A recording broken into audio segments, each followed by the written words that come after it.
Assalamu alaikum. This is an interesting case that I love to show it to you.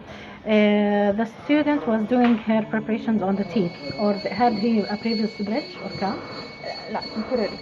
Okay, he had his teeth prepared, and she removed the temporaries and wanted to check if he had any endodontic lesions. Now, clinically, she did not see this root area. Okay. So all of this is covered with the gingiva, clinically. So she took it to see the vitality of this tooth, and she suddenly found a remaining root. Okay, so this remaining root is present under the gingiva without any clinical sign that it's present. Yes. Okay, what is your management? Extract نعمل له. Yes, most probably extraction. Let me do another scenario.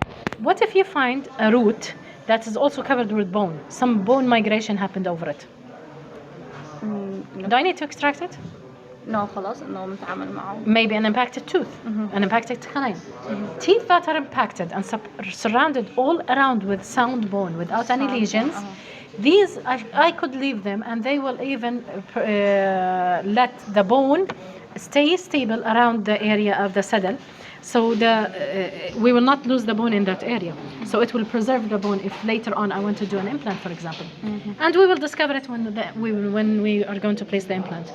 But in this case, it's total coverage with soft tissue, but bone, it's not covered. That doesn't dismiss the option that we will have a reinfection. It might be a source of reinfection in the area. So even if this is totally covered with gingiva, I need to expose this root and take it out because it's not covered with sound bone. It's a source of reinfection. Any periodontal lesion, any laceration of the gingiva, any intrusion of microorganisms through an inflamed pocket will re-inflame this area and cause infection later on. Okay, so this is the decision. Do we remove or not to remove? Once more, a sound tooth with surrounded sound bone all around, you can leave it in the area of under your pontic. If it's only soft tissue coverage, it's not enough to maintain this. It's sterile for a long time. We might have an infection. So remove or not to remove? Our decision is to remove. Now, the second question is, when are you going to do your bridge? Because we know a bridge is a definitive procedure, so? Yes. And the bridge has, we're going to do it in this area, and we need to place the pontic. Do I wait? How much do I wait? يعني at least for healing?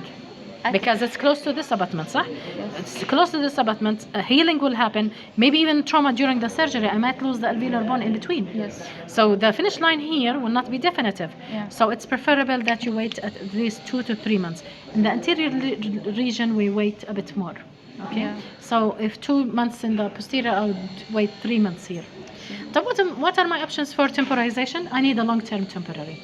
So in this case, we could, I would allow you to do a porcelain fused to metal bridge, cemented by temporary cement, and after 6 months, we will re-evaluate it and see if do we need to change the pontic design.